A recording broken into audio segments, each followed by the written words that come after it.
विराजमान अपर मुख्य सचिव स्कूली शिक्षा Shri Deepak Kumar ji, director general school education Shri Vijay Anand ji, Ranjeet Singh रोजी शिक्षा केंद्र RSK IIT कानपुर के हेड संदीप संगल साहब, रीता जी, सुधांशु जी, अर्क वर्मा जी, आज के इस कार्यक्रम में भाग ले रहे इस सैनिक इंटर कॉलेज की प्रिंसिपल रेणु जी, सैनिक स्कूल के प्रिंसिपल साहब, अन्य अध्यापक अध्यापिकागण, प्यारे बच्चों, मैं सबसे पहले तो IIT कानपुर को इस बात के लिए धन्यवाद दूंगा कि उन्होंने एक नई शुरुआत की है ऑनलाइन रूरल एजुकेशन इनिशिएटिव के माध्यम से। मैंने खुद क्लासरूम में जाकर के देखा कि किस प्रकार से एक PhD स्कॉलर IIT कानपुर से पढ़ा रहे हैं और जो तमाम सारे विद्यालय के बच्चे हैं, एक फिजिक्स का लेसन लाइट के ऊपर चल रहा था और उसको सारे बच्चे वैसे ही भाग ले रहे थे जैसे कि एक क्लासरूम में बैठ करके अपना अध्ययन अध्यापन कर रहे हैं। न केवल उन बच्चों को बल्कि जो यहाँ स्कूल के टीचर हैं उनके लिए भी ये बहुत ही उपयोगी सेशन था। किस प्रकार से अभी आपको संदीप जी बता रहे थे कि IIT कानपुर ने एक शुरुआत की और शुरुआत की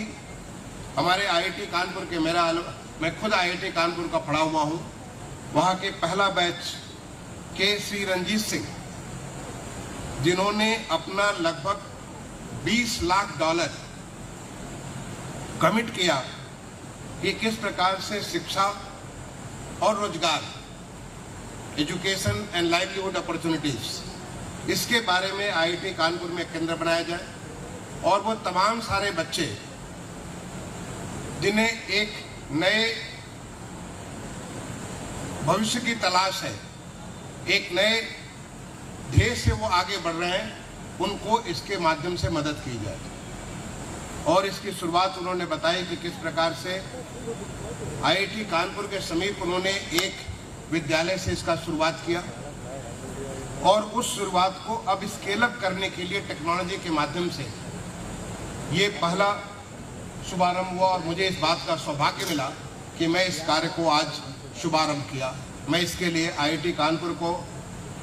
प्रोफेसर संदीप संगल जी को और उनकी पूरी टीम को इसके लिए बहुत बहुत धन्यवाद देता हूँ। ये प्रयास माननीय प्रधानमंत्री जी ने हमें एक मंत्र दिया, स्किल, स्केल एंड स्पीड। ये जो 3 शब्दों का S का मंत्र है कि जो आप पहले तो उसको चीज को सीखिए और सीख कर अपने को स्केल अप करिए और उसके बाद उससे स्केल अप करिए और फिर स्पीड के माध्यम से तेजी से उस काम को पूरे के पूरे सारे लोगों को उसका लाभ पहुंचाइए। और ये तभी संभव हो सकता है जब हम टेक्नोलॉजी का प्रयोग करें। टेक्नोलॉजी के प्रयोग के माध्यम से आज जो एक शुरुआत हुआ था केवल एक स्कूल के बारे में, आज 10 स्कूलों तक पहुंचा। और मैं अनुरोध करना चाहूँगा IIT कानपुर की टीम से कि इसी चीज़ को अब आप 10 से 100, 100 से 1000 और 1000 से लगभग 40,000 हमारे सरकारी स्कूल हैं या गवर्नमेंट एडेड स्कूल हैं, उन सारे स्कूलों में इस प्रकार की अगर व्यवस्था हम कर दें जिससे क्लासरूम में बैठ करके बच्चों को वो एजुकेशन, IIT कानपुर के PhD स्कॉलर्स, IIT कानपुर के ऐसे लोग जिन्होंने खुद शिक्षा जगत में काफ़ी आगे बढ़े हुए हैं, तो जो फिजिक्स, केमिस्ट्री, मैथ्स जो बच्चों को एक मुश्किल महसूस होती है उसे एक आसान तरीके से समझा सके जिससे कि बच्चे आगे बढ़ सकें। अब ये करने के लिए आपको मालूम है जब पीछे जब कोविड की एक वैश्विक महामारी आई थी, सारा का सारा लॉकडाउन हो गया था। ऐसे लग रहा था जैसे कि पूरी जिंदगी अस्थिर हो गई और वो न केवल हमारे देश में बल्कि पूरी दुनिया के लगभग वही हालात थे। और उस हालात के बीच में हमारे माननीय प्रधानमंत्री जी ने उस आपदा में एक नए अवसर की तलाश की। जिस प्रकार से हमारा डिजिटल टेक्नोलॉजी की वृद्धि हुई पूरे देश में पिछले 9 सालों के भीतर, उसका लाभ ये रहा कि इसके बावजूद कि कोरोना का एक बहुत बड़ा चैलेंज था, हमारी शिक्षा बंद नहीं हुई और हमने नए प्रयास करने प्रारंभ किए। नतीजा ये था कि बच्चों का एजुकेशन जो क्लासरूम में नहीं जा सकते थे, अपने घर में बैठ करके ही सीधे डिजिटल टेक्नोलॉजी के माध्यम से वो इसको कर सकते थे। जो हमारी नई शिक्षा नीति आई 2020 में, नई शिक्षा नीति ने हमारी शिक्षा व्यवस्था का आमूल-चूल परिवर्तन, बिल्कुल एक नए तरीके से जो हमारे देश की ताकत को बढ़ा सकता है, उस ताकत को जो कि आज अमृत काल में जो 15 अगस्त 2022 से प्रारंभ हुआ, 25 साल की हमारी जो यात्रा है, देश की यात्रा है, जब हम देश को एक विकसित देश बनाने के लिए एक संकल्प माननीय प्रधानमंत्री जी ने लिया कि किस प्रकार से 15 अगस्त 2047 को पंचप्रण के माध्यम से हम देश को विकसित बना देंगे। उस माध्यम को उसको पूरा करने के लिए हर क्षेत्र में एक आमूल-चूल परिवर्तन की एक लहर पूरे देश में आई है और उस लहर का जो मूल मंत्र है, सबका साथ, सबका विकास, सबका प्रयास और सबका विश्वास, ये जो मूल मंत्र है पूरे के पूरे विकास की धुरी का मूल मंत्र है। और उस मंत्र के तहत न केवल ये सरकारी जो व्यवस्था है, सरकारी व्यवस्था जो शिक्षा व्यवस्था है, शिक्षा के लिए हमारे जैसे उसको हेड करते हैं हमारे एडिशनल चीफ सेक्रेटरी इस primary education and secondary education, केवल उनका काम नहीं बल्कि सारे लोगों का मिलकर के काम है कि इस व्यवस्था को कैसे बनाएं कि हमारे बच्चे आने वाले उस हमारे अमृत काल के लिए एक अच्छे रिसोर्सेज बन सकें, देश की व्यवस्था को, अर्थव्यवस्था को तेजी से लेकर आगे बढ़ सके। और इसके लिए सारे के सारे इंस्टीट्यूशन, सारी की सारी जो व्यवस्था है, सबकी अपनी अपनी जिम्मेदारियां बनी और उसी में उन्नत भारत अभियान, जो आपने नाम सुना होगा, उन्नत भारत अभियान के तहत तमाम सारे इंस्टीट्यूशंस को जोड़ा गया। उन्हीं इंस्टीट्यूशंस में देश की एक जो शीर्ष इंस्टीट्यूशन संस्थाओं का नाम होता है, उसमें IIT कानपुर का नाम है। तो IIT कानपुर के माध्यम से ये लीड लेने को, उसको नेतृत्व करने की आवश्यकता है। ऐसे बहुत सारे, अभी आपको जो हमारे अपर मुख्य सचिव दीपक कुमार साहब बोल रहे थे, उन्होंने बताया कि कैसे तमाम सारी प्राइवेट संस्थाएं, चाहे वो बाइजू हो, खान एकेडमी हो, नाडर फाउंडेशन हो, पेस एकेडमी हो, ऐसे तमाम सारी संस्थाएं इस कार्य में लगी हैं और वो सरकारी व्यवस्था में लोगों को एक जो हमारे सरकारी स्कूलों में जो बच्चे आते हैं, जो मध्य वर्ग से या हमारे निम्न आय वर्ग के जो बच्चे आते हैं, इन बच्चों को ऐसी सुदृढ़ शिक्षा दे सकें कि जिससे आने वाले समय में वो अपना नहीं बल्कि अपने परिवार का नहीं बल्कि देश के भविष्य को बनाने के लिए, देश के आर्थिक उन्नयन के लिए एक महत्वपूर्ण स्तंभ बन सके। ये सारे के सारे मदद कर रहे हैं और यही है सबका साथ, सबका विकास, सबका प्रयास और सबका विश्वास। उस कड़ी में IIT कानपुर ने एक बहुत महत्वपूर्ण भूमिका अदा की है और ये है हमारी ऑनलाइन स्कूल एजुकेशन इनिशिएटिव के माध्यम से। मुझे बताया गया कि IIT कानपुर के फिजिक्स के प्रोफेसर SC वर्मा साहब, जिन्हें पद्मश्री से नवाजा गया है, जिनका बार बार नाम जो है रीता सिंह जी ले रही थी, वो इस कार्यक्रम के साथ जुड़े हुए हैं। कैसे इन बच्चों को, क्योंकि न केवल आपको जानना है कि हमारे फिजिक्स के क्या प्रिंसिपल्स हैं, केमिस्ट्री की क्या चीजें हैं, मैथमेटिक्स क्या है, बल्कि उसको रोचक बनाना है, उसको ऐसा बनाना जिससे बच्चों को उसके बारे में एक उत्साह हो। क्योंकि सामान्य तौर पे आप देखें तो जब मैथ्स, फिजिक्स, केमिस्ट्री या ऐसे सब्जेक्ट का नाम जब लेते हैं तो बच्चे सोचते हैं ये तो हमारे बस की बात नहीं, धीरे धीरे उससे दूर होते जाते हैं, जबकि उनकी क्षमता बहुत कुछ है। उस क्षमता को कैसे आप बाहर निकाल सकते हैं, कैसे आज की नवीन तकनीक के माध्यम से, कैसे आज की जो पूरा का पूरा हमारा जो निपुण कार्यक्रम है, स्कूली शिक्षा में निपुण कार्यक्रम है, इस निपुण कार्यक्रम के माध्यम से अब मैं प्राइमरी स्कूलों में जाता हूँ। प्राइमरी स्कूलों में बच्चों को ऐसे तमाम सारे ऐसे प्रैक्टिकल उनको कार्यक्रम कराए जाते हैं उनके अध्यापकों के माध्यम से, अध्यापिकाओं के माध्यम से, जिसके द्वारा उन तमाम चीज़ों को, जो कि वो एक पढ़ करके रटते थे, जिसको वो याद करते थे, वो याद करने की जगह वो पूरी तरह से उसे अंगीकार कर लेते, उसे समझ लेते। इसी के तहत हमारे माननीय मुख्यमंत्री जी ने, आपको मालूम होगा, पिछले 6 सालों में प्रदेश में हमारी जो सरकारी शिक्षा है, क्योंकि मैं खुद एक गांव का रहने वाला हूँ, एक प्राइमरी स्कूल से पढ़ा हूँ, और वो प्राइमरी स्कूल जिसमें केवल 1.5 कमरे होते थे, एक कमरा और एक बरामदा हुआ करता था,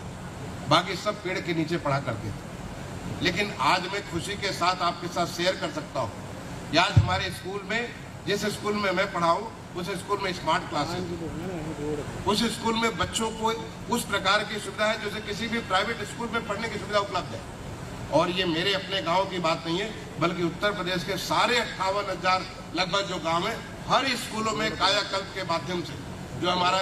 मिशन कायाकल्प माननीय मुख्यमंत्री जी ने प्रारंभ किया, दूर दराज के हर गाँव में जो हमारे प्राइमरी स्कूल है, सभी स्कूलों में इस प्रकार की व्यवस्था उपलब्ध कराएगी कि ताकि बच्चों, हर स्कूल में शौचालय भी हो, बच्चों को पढ़ने बैठने के लिए, जब हम जाते थे तब जमीन पे बैठते थे, अपने घर से बोरा लेके जाते थे, उस पर हम बैठा करते थे। आज सभी बच्चों को बैठने के लिए बेंच भी है, उनको पढ़ने के लिए वो सामने डेस्क भी है, उनको पढ़ने के लिए स्मार्ट बोर्ड भी है, और वो तमाम सारी चीजें प्रदर्शित है जो उन्हें जानना चाहिए। और ये सारे स्कूलों के लिए इसी प्रकार से जो मिशन अलंकार का जो बात किया, मिशन अलंकार की बात की आपको दीपक ने, तो दीपक जी ने मिशन अलंकार के माध्यम से जितने भी हमारे इंटरमीडिएट कॉलेजेस हैं, वो सरकारी इंटरमीडिएट कॉलेजेस हो या गवर्नमेंट एडेड इंटर कॉलेजेस, जो प्राइवेट इंटर कॉलेजेस हैं जहाँ पे फीस ज्यादा अच्छी दी जाती है, वो तो अच्छी व्यवस्था ऑलरेडी वहाँ पे उपलब्ध है। लेकिन जो हमारी मिशन अलंकार है, उस मिशन अलंकार के माध्यम से इन स्कूलों का भी पूरा का पूरा कायाकल्प हो रहा है। मैं खुद अभी जब मैं हाल में अपने इंटर कॉलेज जब मैं गया था, जहाँ से मैं बचपन का कक्षा 6 में पढ़ा था, अब वहाँ पे हर क्लास में बच्चों को बैठने के लिए व्यवस्था है, हर एक को एक अच्छा व्यवस्था है। तो अब इस प्रकार की जब व्यवस्था होगी, हर स्कूल में शौचालय होगा, जिससे बहुत सारी बच्चियां पढ़ने इसलिए नहीं जाती थी क्योंकि उनको शौचालय के लिए फिर वहां से वो अपने घर वापस जाना होगा। अब वहां पे हर बच्चियों के लिए वो व्यवस्था है, उनके लेबोरेटरी की वो सारी व्यवस्था है। और ये जो व्यवस्था है, एक तो सरकारी प्रयास से, भारत सरकार के द्वारा जो हमारी नई शिक्षा नीति के माध्यम से जो हमें सहायता मिल रही है, राज्य सरकार के द्वारा जो हमारी जो माननीय मुख्यमंत्री जी ने एक बहुत प्राथमिकता, क्योंकि ये तो हमारे नए संसाधन, नए रिसोर्सेज हैं, जो आने वाला उत्तर प्रदेश, जो नया उत्तर प्रदेश की बात माननीय मुख्यमंत्री जी कहते हैं, जो कि देश का ग्रोथ इंजन बनने वाला, उस ग्रोथ इंजन को ताकत तो ये बच्चे ही देने वाले। कल को यही बच्चे IIT में पढ़ेंगे, इंजीनियरिंग करेंगे, मेडिकल करेंगे, तमाम सारे जो हमारे टेक्निकल एजुकेशन पढ़ेंगे, और ये हमारे उस इंजन की जो ताकत, उसका जो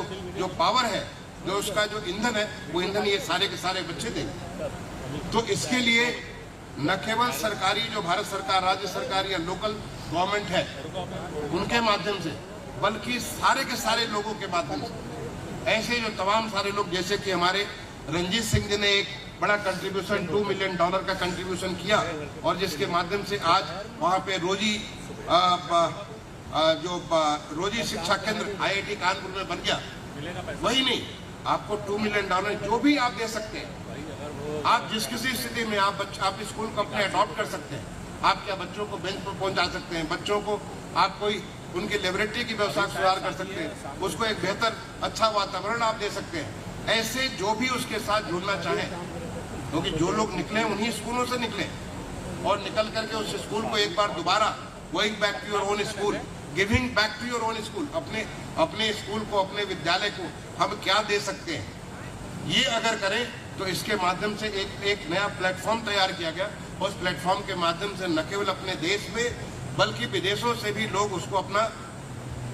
तमाम किस्म की सहायता उपलब्ध करा रहे हैं। और ये जो लोगों को सहायता उपलब्ध कराने की बात है, ये आने वाले समय में और तेजी से बढ़ेगी, क्योंकि इसको मदद करने के लिए टेक्नोलॉजी का, जो कि IIT कानपुर एक टेक्नोलॉजी का जो एक बहुत बड़ा सोर्स है, उस टेक्नोलॉजी का बहुत बड़ा हाथ है। आप इसे बड़े ट्रांसपेरेंट तरीके से, जो भी आप उसमें 10-20 हज़ार रुपये, 50 हज़ार रुपये, 1 लाख रुपये देते हैं, आप देख सकते हैं कि हमारे उस पैसे का क्या उपयोग हुआ, कैसे बच्चे को बेहतर एक शिक्षा की व्यवस्था मिली। और फिर इस बात का आप संतोष कर सकते हैं कि कैसे हम इन बच्चों को आगे आने वाले समय में जो नया भारत होकर के उधर रहा है, जो एक विकसित भारत की तरफ एक रास्ता ले रहा है, उस विकसित भारत का कैसे एक ताकत बना करके निकालेंगे। तो मैं आज ये शुरुआत किया, मैं तो एक बहुत सौभाग्यशाली अपने को महसूस करता हूँ कि इस नई शुरुआत का मैं भी एक दृष्टा हूँ, मैं भी एक सहभागी हूँ। मुझे इस बात का गर्व है कि इस काम को करने के लिए हमारा अलमने IIT कानपुर ने इसको हाथ आगे बढ़ाया। लेकिन IIT कानपुर से मैं ये निवेदन करूंगा, ये तो केवल बिगिनिंग है, ये शुरुआत है 10 स्कूलों की। कैसे आप इसे एक्सपेंड करके सारे स्कूलों से इस प्रकार की व्यवस्था कर देंगे कि बच्चों में विज्ञान के प्रति रुचि भी हो और उसमें उनमें एक ताकत आए कि कैसे उसमें मास्टरी करके आने वाले समय में, जो कि ये युग है इनोवेशन का युग है, ये युग है स्टार्टअप का युग है, ये युग है कि हम नई चीजें कैसे करके लोगों की जिंदगी को ऐसे हम आसान कर सकते हैं, लोगों को हम सुविधा पहुंचा करके कैसे अपने भी अवसर को आगे बढ़ा सकते हैं, उसका युग है। इसके लिए हम उसको तैयार कर सकते हैं। मैं IIT कानपुर से यही अपेक्षा करूंगा, रीता जी से, अपने प्रोफेसर संदीप संगल साहब से और IIT कानपुर के डायरेक्टर से, कि आप इसमें ये काम करें और जो तमाम सारे इंस्टीट्यूशन है उसका नेटवर्क बनाएं। उस नेटवर्क के माध्यम से इसको पूरे प्रदेश को इसकी ताकत आपके माध्यम से मिले। साथ ही साथ जो तमाम सारे जो हमारे प्राइवेट ऑर्गेनाइजेशन हैं जिनके माध्यम से हमें इस प्रकार की मदद मिल रही है, जो दीपक जी ने कहा, उसको भी कैसे हम कन्वर्जेंस कर सकते हैं। ये आपस में कंपटीशन नहीं है, बल्कि ये कन्वर्जेंस है। और कन्वर्जेंस करके जब हम ताकत लेते हैं तो हम कैसे सारे के सारे लोग लेकर के, हमारा जो मूल है वो मूल है हमारा बच्चा। बड़ी खुशी हुई मुझे उन तमाम सारे बच्चों को अभी पुरस्कृत करते हुए, उनको ऑनर करते हुए, जो कक्षा 10 में और कक्षा 12 में 85% से ऊपर अंक लाए। खुशी हुई कि देख करके पहली 4 तो हमारी बेटियां थी, अगले 3 बेटे थे। इन बेटियों के लिए जब इस प्रकार की शिक्षा होगी तो और ज़्यादा ये नंबर और ज़्यादा बढ़ेगा। मैं इन्हीं शुभकामनाओं के साथ एक बार दोबारा जिन लोगों ने इस कार्य को प्रारंभ किया, उनको अपने तरफ से साधुवाद, उनको अपने तरफ से शुभकामनाएं देते हुए अपनी वाणी को विराम दूंगा। धन्यवाद। जय हिंद, जय भारत।